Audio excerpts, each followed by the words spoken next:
talking about the other day? Yeah. Huh. Okay. I can't imagine him making all that up, so I'm going to say true. But if that's true, I think that's a great last thing to do with Joe Biden and company. On the way out. On the way out. Yeah. Here you go. I'm going to go with Here's what I JJ. think about y'all's administration. That doesn't sound like it's made up. The Empire State Building, the Capitol, and what else? The Washington Monument. All got hit by lightning? I can see the Empire State Building and the Washington Monument frequently getting hit by They got lightning. Lightning So rod high. up there for a reason. All right, I'm going to say true, Michael. Okay, that's 100% true. They also said that the New World Trade Center also got hit by lightning at the same time. Wow. You mean the same day, same night, or whatever? Same night, yeah. I think the one was the Capitol and the Washington Monument were simultaneous. Wow. Hey, Michael, again, thank you for listening to AFR, and we trust you and your family have a blessed new year. All right, we go to Iowa. And Stay in corn country. yeah, Iowa. Caleb is on the line. We were in Nebraska, and now Iowa. Caleb, welcome to Trivia Friday. Thank you for having me. You're welcome. Where do you live in Iowa, Caleb? North Central. Okay, North Central. Well, Caleb, you want to ask, answer, or do both? I will do both. All right, which one you want to answer? I will answer the one about the chameleon's tongue. Okay. Boy, I'm getting a lot of traction here. All right, what's the question again, Here's the JJ? question. Is true or false? A chameleon's tongue is twice as long as its body. Is that true or false? Yeah, talk about being made That fun of. is Go ahead. true. That is 100% true. Wow. And if you don't believe it, you can call Ed's wife. Well, She'll tell you. The chameleon is no more. But Last thing the cricket said was to his buddy, "No way, we're too far away." George, we're too far away. That's like famous last words. One thing about famous last words. What duck? Man, you Yeah, talking duck. about the tongue is like Twice as long Gene as- Simmons? Body. More than that. Yeah. Hey, how did you know that? By watching a show. Okay. Yeah. Well, good answer. Interested in science. What's your question for us? In the first 5 years of their NFL career, what two quarterbacks have the most Super Bowl appearances? Oh, in the first 5 years Of their career? Of their career. Who has the most Super Bowl appearances? So just go back on who had some of the most Super Bowl, like Brady, one of the Manning. Are you asking one? There's one answer, or how many? They're tied. There's two people tied. Well, he's Yes. okay. Two people died. How many? All right. Elway? How many? What are some ones that are at the top? Okay, his was later on in his career, I think. I think now Joe Namath. I think Oh, was that's a good answer. that was early in his career. Yes. Let's stop just a minute. Okay. No. I don't mean to sound like a teacher here. It's okay. Joe Namath had one appearance. Right. Oh, that's all. That's all. Yes. So Okay, that's not going to be a consideration here. Okay. Okay. So Tom Brady is almost.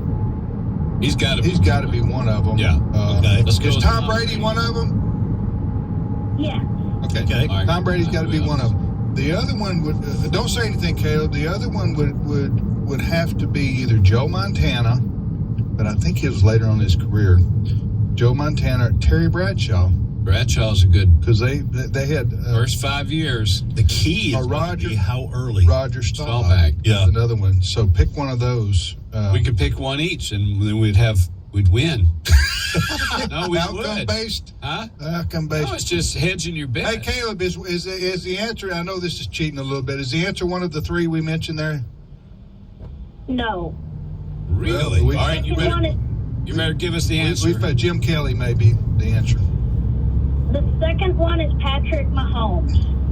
Oh, Didn't even think about Didn't it. I didn't think of current. someone that current. Yeah. No. Yeah, so we got 1 of 2, which is 50%. That's right. That's Yeah. good for baseball. An elf in You're school. getting up to the plate. Hey, thanks, buddy. Caleb, that was a great question. Really That was. was. I don't think I've ever heard that question. Well, you don't think about. You're not thinking remote reason. Yeah, way Yeah. back in the past. I was thinking back when George Washington and his friends were getting together and playing some Crossing the Delaware. football. Hey, have a happy new year. Tell your family thank you for listening to AFR. And then who's next, Ed? All right, we'll go to Mississippi, and Haywood is on the line. Haywood, welcome to Trivia Friday. Well, Happy New Year, professors. Hey, Haywood. Thank you for calling. Good to hear from you. Happy New Year to you. Hey, Haywood, you want to ask, answer, or do both? I'd like to do both. All right, which one you want to try the answer?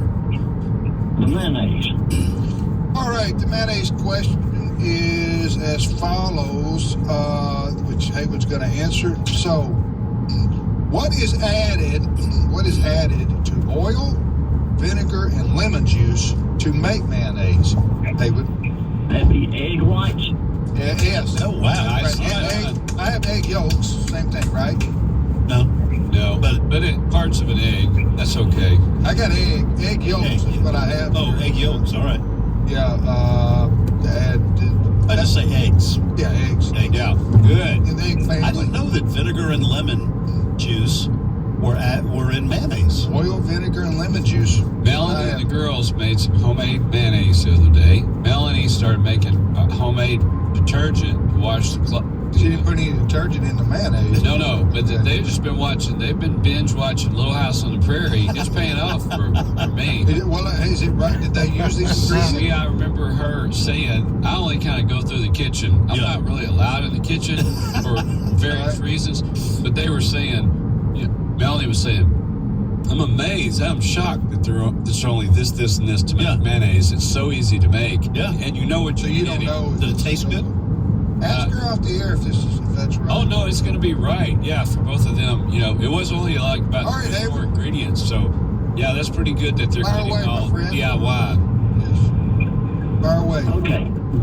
In 1990, Brother Don Wildman, along with Mississippi Right to Life, had a pro-life rally in South Jackson to close up the last abortion clinic operating in South Jackson at that time. There was 3 of us standing on the sidewalk. One was your father, Mr. Don Lund, Brother Don Wildman, me, and another gentleman. And a city council member named Wynn Harmon jerked the press credentials off of the guy on my left. What was his name? His name was John Riley. Well, that was too easy. No, a lot of our listeners don't know that. John Riley was there, press credentials, asking questions, and they ripped the thing off and bullied him. And in fact, Brother Don never took anything laying down. They sued the city of Jackson and won. Wow. And had to write a check, like to cover the attorney's fees. And Brother Don always wanted to make a point. He wanted to do the money, but let's put this and let this be a precedent. Free speech, press credentials, you don't do that. As his son, I didn't always like the points he made. I'll just tell you that right now. Son, this is Dads gonna were hurt. always making a This is point gonna of hurt. some sort. Son, All right, this is thank gonna you, hurt Haywood. more God than bless it's you, gonna my hurt friend. me. We're going to take a short time out right here. We'll be back after the break. We will reset our questions and then on to David in North Carolina. He's up next.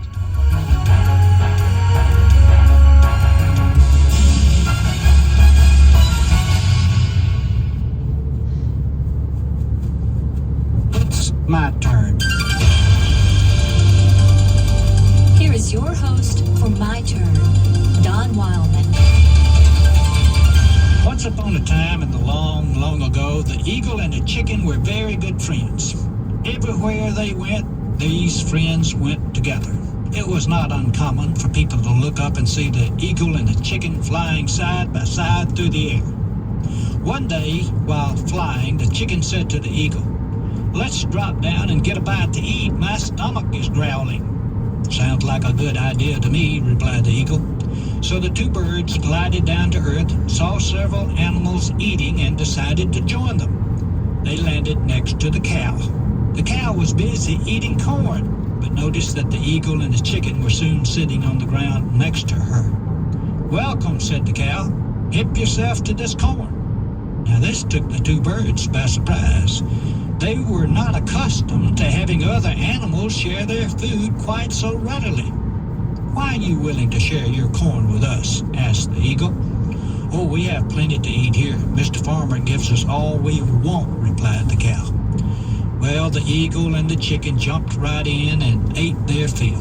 When they finished, the chicken asked more about the farmer. "Well," said the cow, "he grows all our food. We don't have to work for the food at all." "You mean," said the chicken, "that the farmer simply gives you all you want to eat and you don't have to work for it?" "That's right," said the cow. "Not only that, but he gives us shelter over our heads." Now the chicken and the eagle were shocked. They'd never heard such a thing. They had always had to search for food and work for shelter. When it came time to leave, the chicken and the eagle began to discuss the situation. "Maybe we should just stay here," said the chicken. "We can have all the food we want without working for it. And that barn over there sure beats those nests we have to continually be building. Besides," he said, "I'm getting tired of always having to work for a living." Now the eagle replied, "I don't know about all of this. It sounds too good to be true. I find it hard to believe that one can get something for nothing. Besides, I kind of like flying high and free through the air. And providing for food and shelter isn't so bad. In fact, I find it quite challenging." Well, the chicken thought it over and decided to stay where there was free food and shelter. But the eagle decided that he loved his freedom too much to give it up, and enjoyed the consistent challenge of making his own living. So, after saying goodbye to his friend the chicken, Hi, eagle set Stephanie. sail How are you? for mild blue Hey, you know, water. the other day I Now, everything left went fine for the chicken. the magazines for you. Did you get it? Oh, yes. I mean, 4 or 5 of them, right there. Yeah, they give it to me. Oh, they gave it to you? It was one of the magazines that I gave you last time. That said, okay, Yeah. okay, all right. He found that he had grown 2 feet and 2 inches. Instead of being able to fly, he could only flutter. So the next day, the farmer's family and the preacher sat down to a meal of fried chicken. When you give up the challenges life has in pursuit of security, your ability to fly turns into a flutter. And that's the reason eagles fly and chickens flutter. This has been My Turn with Don Wildman, a production of the American Family Association. A bruised reed he will not break, and a smoldering wick he will not extinguish. He will faithfully bring forth justice. He will not grow weak or discouraged before he has established justice on the earth. In his law the islands will live.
Trivia Friday it is here on American Family Radio. also known as Learning University. Learning University's on the air. I'm Professor Tim with Professor Ed and Professor JJ. Great to be here. And we are going to repeat our questions that have Beautiful. gone unanswered. All right, here are my 3 questions. Question number 1, who wrote The Legend of Sleepy?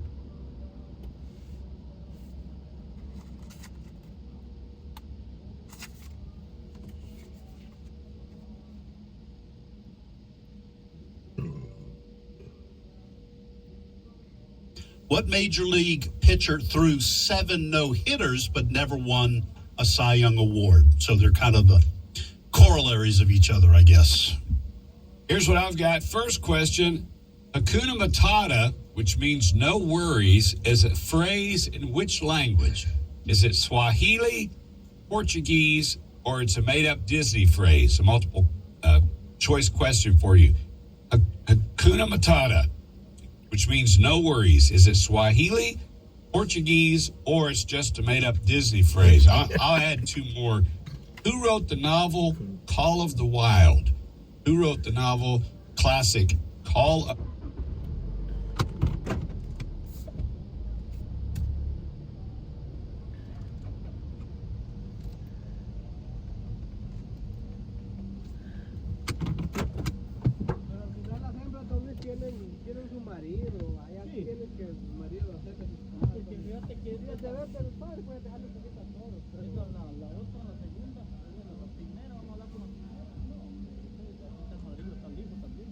There are guys that are putting it together. A little ingredient, tad of cinnamon, okay, I got you. A little Okay. drop of this, Drop yeah. of that. Kind of like making mayonnaise. But it's like Colonel Sanders' recipe. Nobody's going to know, because they don't have the key to the vault, right? To find out. They can't do it. All right, here are my questions. I have 2 questions left here, and then I'll add another one if one of these gets answered. Now, the Labrador Retriever has been the number 1 American most popular dog breed for 30 years. Well, in the last 2 years, there's been a dog rise up. This dog rose up, or rise up, however you want to say it. You can call it a coup if you want to. It was a dog coup. Yeah, it was. And this dog breed is now the number 1 dog breed in America and has been for the last 2 years. I want to know which dog breed I don't that know is. the answer to that. All right, and my second question is, this actor who's still alive today was a major movie star for Disney in the 60s and 70s. This is a baby boomer question. I'd like to throw one of those in.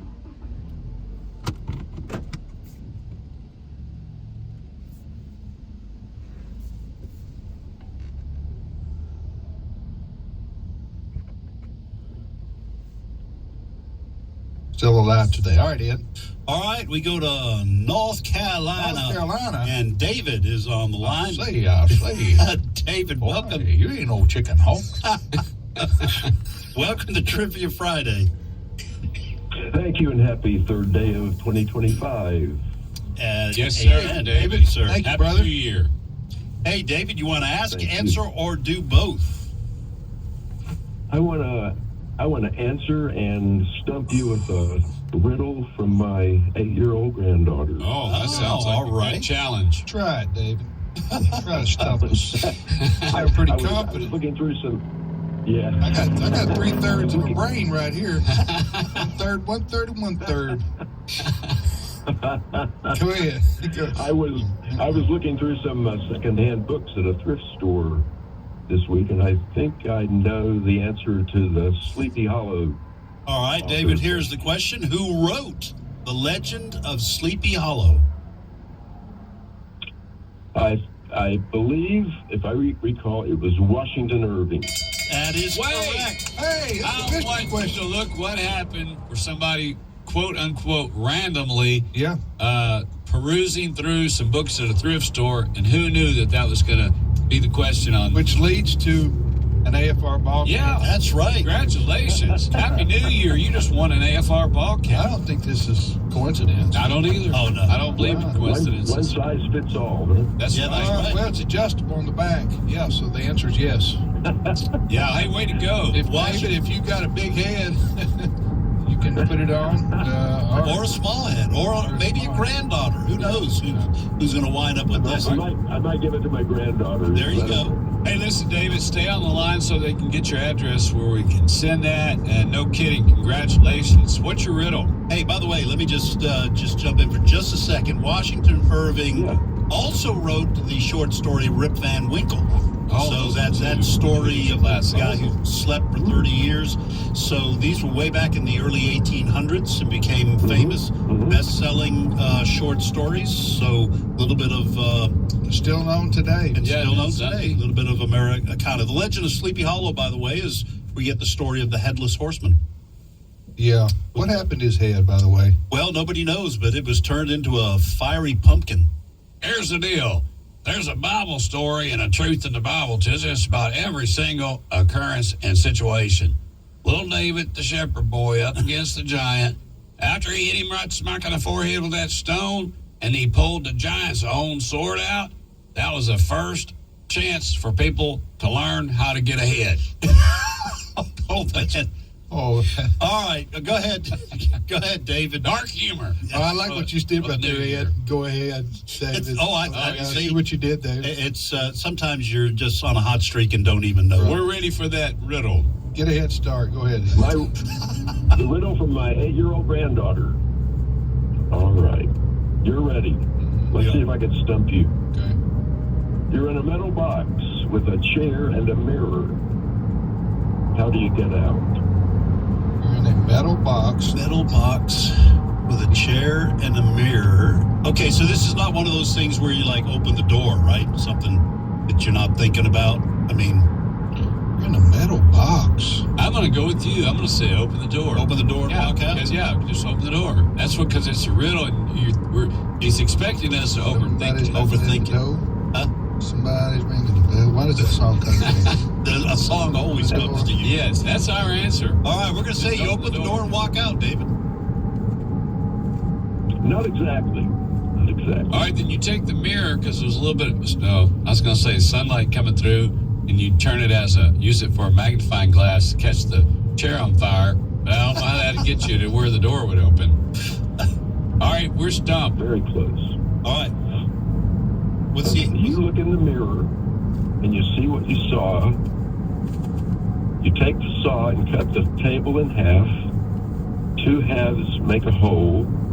You crawl through the hole, and you're out. I like it. I like it. What's your granddaughter's name that stumped the panel? Kate. Thank you, Kate. Kate That's listening? Great riddle. I'm just kidding. I don't like any riddle I can't answer. So. But that is... repeat the question and answer, because there's some listeners who want to use that. That's right. Yeah. Go ahead. Yeah. You're in a metal box with a chair and a mirror. How do you get out? You look in the mirror and you see what you saw. You take the saw and you cut the chair in half. Table in half. The table in half, and 2 halves make a hole, and you crawl through the hole and get out. I don't mean to make everything political, but that sounds like a government explanation why they gave, $50 million to, study that? Yes, to study that. That's the explanation they give. All right, Brother David, thank you so much. Good to hear from you. Hang on, David. I'm going to put you on hold, and Cindy will get your information, and we'll send you a cap for either you or your granddaughter, Kate.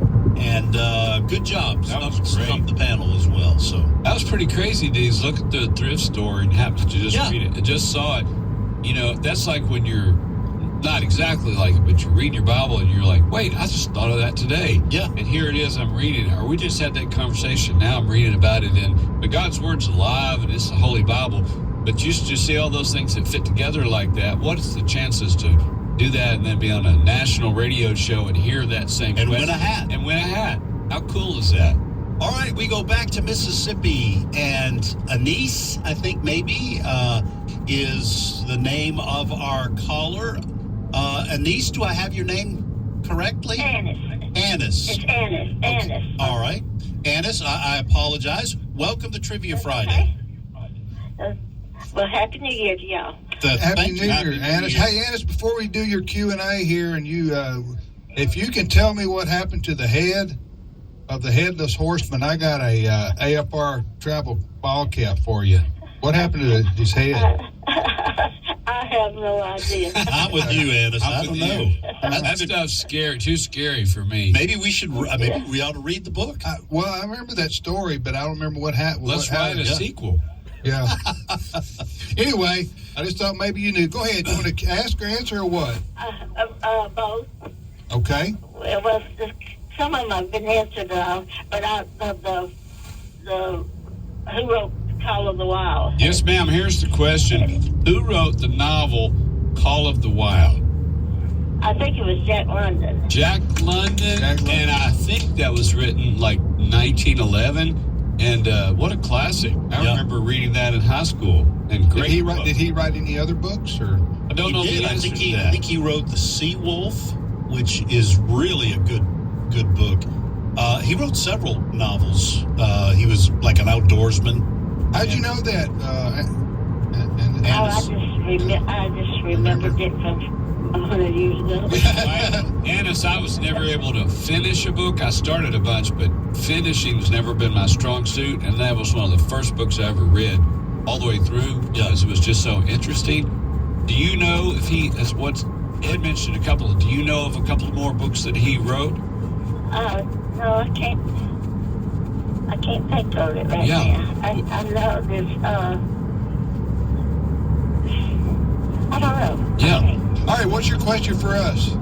Okay, it's Andy Griffith. Where's Bert? Ed's ready. Ed's ready. Okay, what the population of Mayberry is? All right, Ian. Population of Mayberry. Good grief! I don't know. I'll say 1,000. Salute. 560. Yeah, I'm going to throw a number out. It's probably closer to that. 560 people, men, women, and children, and pets. What's the answer, Annis? It's more than 2,000. 2,000. 2,000. Well, Wow. When the choir was trying to get a tenor, to sing with them, and he said, surely in a town of 2,000 people, we should be able to find one. Oh, that was a good one. That's a good memory there. You guys there, Annis, for the Andy Griffith Show trivia. I wonder if Bert would have known that one. He would have. Yeah, probably. Yeah, he would have. He still. It's been a while since I've watched it, the show, because I watched it for so long and watched. It's hard for me to watch because I know everything's coming up. Right. But Bert still watches it, so he probably would have. He would have probably nailed that. Annis, thank you so much for your love and your prayers and your support for AFA and AFR.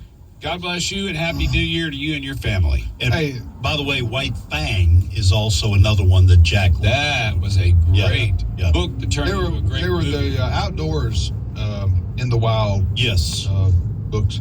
Let's repeat our questions quickly. All right, I'll have to add one since I had one answered. First question: what Major League Baseball pitcher, won 7 Cy Young Awards but never threw a no-hitter? And the second question is like unto it: what Major League Baseball pitcher threw 7 no-hitters but never won a Cy Young Award? And I will add a third question: what is considered the first competitive sport invented? What is considered the first competitive sport invented? That's what I've got. Here's what I've got. First question, multiple choice. Hakuna Matata, which means no worries, is a phrase in which language? Is it A, Swahili, B, Portuguese, or C, a made-up Disney phrase? Second question, what popular soft drink claims to contain 23 flavors? Now add one. In the Peanuts comics, Linus and Lucy, what's their last name? What is the last name of Linus and Lucy? All right, I got 2 questions left here. I want to know the most popular dog breed in America. What is the most popular dog breed in America? And it's not Labrador. That's right. Labrador was for 30 years, but got replaced by this particular breed. This actor is still alive today, was a major movie star for Disney in the 60s and 70s. In fact, they signed him to a contract, Disney did. His movies included the barefoot executive and the computer wore tennis shoes. Who? And he went on to have an acting career beyond the Disney brand. If we named those movies, people would know. They would know. They probably know by what I've already given here. But anyway, what's the name of this gentleman? Go ahead, Ed. All right, let's go to Texas. And Tom is on the line. Tom, welcome, sir, to Trivia Friday. Hello, gentlemen. Hey, welcome to you. Where do you live in Texas, Tom? Mm-hmm. I live in a town called Frisco, which is a town north of Dallas. It's actually a fairly large city. Frisco. Well, howdy, Tom. Ask, answer, or do both? I'm going to do both. Which one do you want to answer? I'm going to go with the Hakuna Matata. Here's the answer. Here's the question. Did he get it right? Hakuna Matata. Hakuna Matata. Say it again, Tom. Go ahead. We just want to make sure before you answer the question you get it right. Go ahead. Tom? So you want me to say it again? Yeah, I do. Yeah. Hakuna Matata. Okay, Hakuna Matata, which means no worries, is a phrase in which language? Is it Swahili, Portuguese, or it's a made-up Disney phrase? What's the answer, Tom? That would be Swahili. It is Swahili. Wow. Way to go, Tom. Hey, a quick story, Tom. My daughter is living in Kenya as a teacher / missionary. She was at the little grocery store, which I think they call them dukas. She bumped into somebody while she was looking at all these labels. She had no idea what she was looking at or even what the food was, the brand or anything. She bumped into this guy. Oh, I'm sorry. I'm so sorry. He said, Hakuna Matata. And she said, what'd you just say? He said, Hakuna Matata. It means no worries. Oh, I know what it means. She said, I just thought it was a made-up Disney thing. Like supercalifragilistic. Yes. And so I told her, I said, well, now you know.